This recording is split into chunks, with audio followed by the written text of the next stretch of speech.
Good afternoon, ladies and gentlemen. How are we? I hope we're good. Today I'd like to tell you a bit of a story. So far out in the uncharted backwaters of the unfashionable part of the western spiral arm of the galaxy lies a small, unregarded yellow sun. Orbiting this at a distance of roughly 92 million miles is a totally insignificant little blue-green planet whose ape-like descendants are so amazingly primitive they still think digital watches are a pretty good idea. Now, if any of you have ever heard those words before, you would know they're the opening lines to The Hitchhiker's Guide to the Galaxy, a book by a guy called Douglas Adams, author, technologist, Cambridge alum. So if you're from Cambridge and you haven't read it, for shame on you. Right? When I was a boy, this was my favourite book. In fact, this probably still is my favourite book. I loved it so much. It was fantastic. It was exciting. It was full of adventure and really wild things. And it particularly allowed me a first opportunity to really get into the mind of somebody else and get a sense on what they thought was real, unreal, possible, and impossible. And that was very important, right? So I realized something has changed, though, in that time. I realized if you pick this book up today, and in 2014, and you leaf through its pages, you may well have a slightly different view than the one that I had when I first read it. And I think the reason for that is because more and more I realize that some of the elements of Douglas Adams' universe, particularly pieces of technology, are bleeding slowly into our own, right? So we're getting a bit of cross-stitch, which is surprising and not necessarily so expected. So why is this happening? Let me give you a few examples before we go too much further. So the first example, I suppose, is The Hitchhiker's Guide itself, which is a kind of electronic book, right? It's a book, you can flick through it, it can pick up any of 1,000,000 pages, it can tell you anything you want to know about anything, right? And you think about that now, it doesn't sound that exciting. It's basically a tablet, right? It's a tablet that runs Wikipedia and it runs Google Maps and it runs TripAdvisor and Skyscanner and all that stuff. It's basically something that doesn't seem too much, too far into the future. I suppose another example is he had this idea of these lifts called happy vertical people transporters, and they would take you up and down, but they had a predictive capacity, so they would be on the floor waiting for you before you realized that you actually wanted them, right? Very, very cool. But Microsoft's building them. I mean, they're not new either. They currently exist, and quite frankly, they're just a collection of standard technologies. We've got some visual and some predictive stuff. Nothing really exciting there. And even Marvin, the paranoid android, a robot with a genuine people personality. If you think about it, that's not too far into the future either. With AI and with machine learning, artificial intelligence and so forth, that's something that could happen in our lifetime. So what's going on here? I mean, what's happening in terms of the movement from the unreal to the real? I mean, what does this say about the place of science fiction in the chronology of our technological development? I mean, what does this say? Can Douglas Adams teach us something about the future? And if we're hitchhikers along the road, what does this actually mean for us? Well, it's an interesting problem. It is an interesting question. I suppose one thing we should agree on up front is thinking about the future is very, very hard. It's a hard thing to do. And there's a few reasons why. But if I first, said to you, for example, Sarah, if I said to you, close your eyes and imagine a completely new piece of technology, something different, something that's never been done before, right? It would be very challenging. It's actually very hard to do. The reason it's hard is threefold. Firstly, it's very, very hard when thinking of something new to get away from an original starting point, something that has been done before, right? To get far enough away from something which currently exists, to really, really, really be able to do something innovative is very challenging, right? The reason for that is we're effectively social creatures, We develop a kind of conceptual toolkit.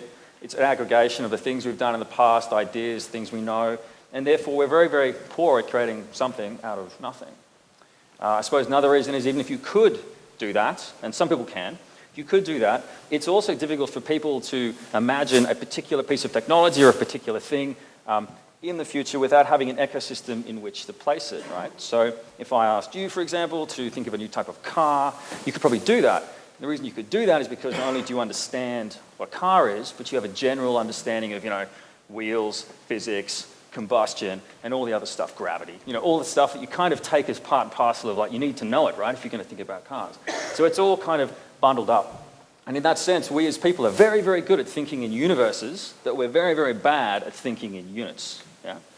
And I suppose the third reason why we struggle when thinking about the future is we generally, we apply a whole pile of kind of additional constraints, which we don't really need to do. I have this idea, it's all very exciting, and then I think, yeah, but is it really viable? Is it economic? Am I going to make money? Are people going to like it? What does it say about me as a person? There's all this sort of stuff, right?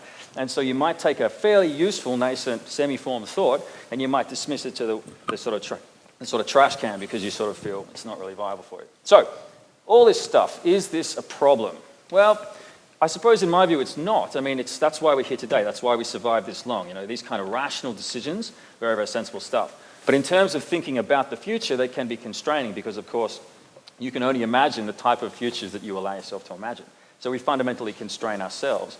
And if imagining the future is the first step towards taking one step in any one direction, we constrain the potential trajectories and numbers of futures. If you imagine futures as kind of going out as pieces of string into the future, yeah? We constrain which ones we really think are viable. And that's a shame, right? So, given that, what can we do? How can we really reimagine the future in a way that can be useful to us? Well, I would posit one way you can do it is you can paint with a broader brush. You can say, well, all this science stuff is really, really cool and important and stuff, knowing about physics, whatever. But if I just ignore all that, what can I imagine? What can I do?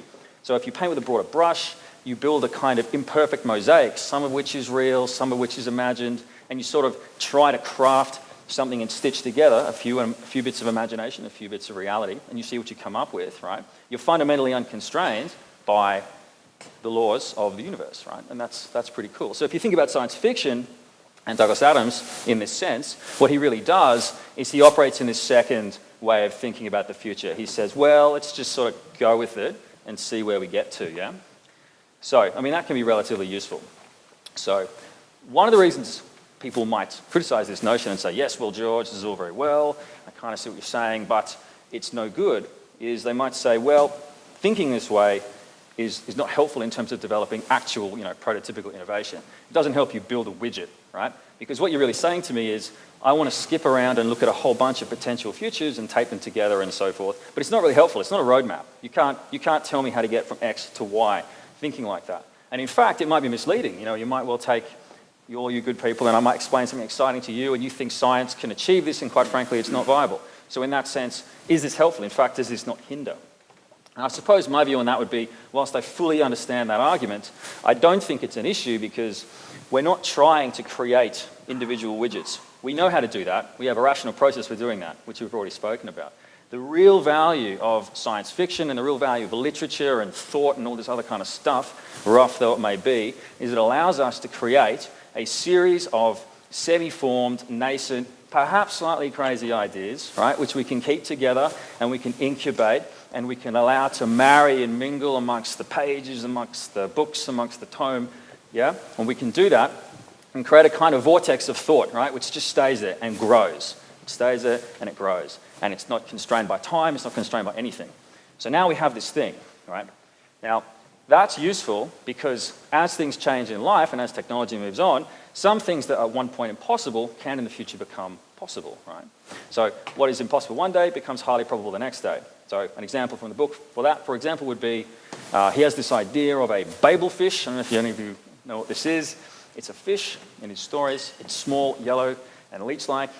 Stick with me on this. You put it in your ear, right? And you can easily understand anything said to you in any form of language, right? So it sounds like the ravings of a lunatic, but really what he's talking about is universal translation, yeah? Universal translation. So if you stop and think about the real world now and you think, well, the Babelfish sounds crazy, but with the uptick in wearables, with the increase in natural language processing, with Watson and IBM and artificial intelligence, is it so unreasonable that we would have a real-time natural language processor that I could put in my ear to be able to achieve that kind of thing in the near future? And I think the answer is that's almost certainly going to happen. So, in the example of the Babelfish, what has Adams done? He's taken an idea which was very, very interesting, not necessarily his, but very, very interesting, and he's incubated it and held it in science fiction for long enough for technology to catch up to be able to actually build it, right?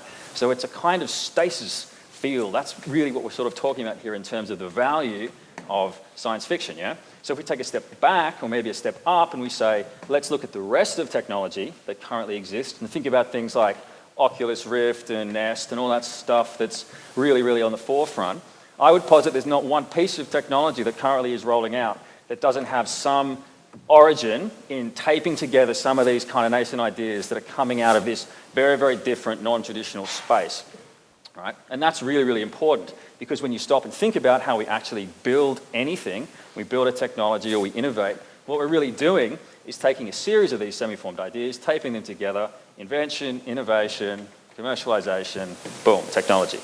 And it's a virtuous cycle, right? At all of those stages, more ideas are brought up, which can help us create a larger vortex of semi-formed ideas, and so the machine circles. So in that sense, when we read something like Douglas Adams and we realize that there's stuff flowing through into the real world, it's not so much that it's art imitating life or it's life imitating art, it's more that it's two sides of the same coin, right? You can't have the one without the other. And so in that sense, when we think, what does this mean for the future? Whilst I can't tell you what's going to happen in the future because it hasn't happened yet, right? But what I can tell you is, if it is true that, as futurists tell us, that technological growth is increasing exponentially, right? Moore's law and all that kind of thing. If we're going to do this and we're going to go forwards and achieve that goal, we're going to need an exponentially increasing number of pieces of technology or an exponentially increasing churn in technology. And in order to achieve that goal, we're going to need, by definition, an exponentially increasing pool of ideas from which to draw, right? And so in that sense, you can see the central value and the necessity, quite frankly, of literature, science fiction, and those kind of things in what we are planning to do. So I suppose when we look out now and we think about what we can do, what I can do, what you can do to influence the future, I mean, it's right there. So you need to write down your thoughts. You need to think about what they are, right? So if you've got something in your mind and you say, that's kind of cool, it's semi-finished, I don't really understand it, it might be stupid, it might be crazy, no one will ever fund it, it's a bit crazy, right? You've got to get that out. You've got to get that out. You've got to write about it, put it in a blog, write a story about it, put it somewhere. The more stuff we can get into the canon, the bigger the canon gets and the more value, the sort of value we can create in the long run, right? And so in that sense, when we read The Hitchhiker's Guide to the Galaxy, it's not really a guide to the galaxy, it's really a template for the future, right? And that's kind of cool. So the more you can contribute to that kind of thinking, the better we'll be. And I'll leave you with that. So thank you.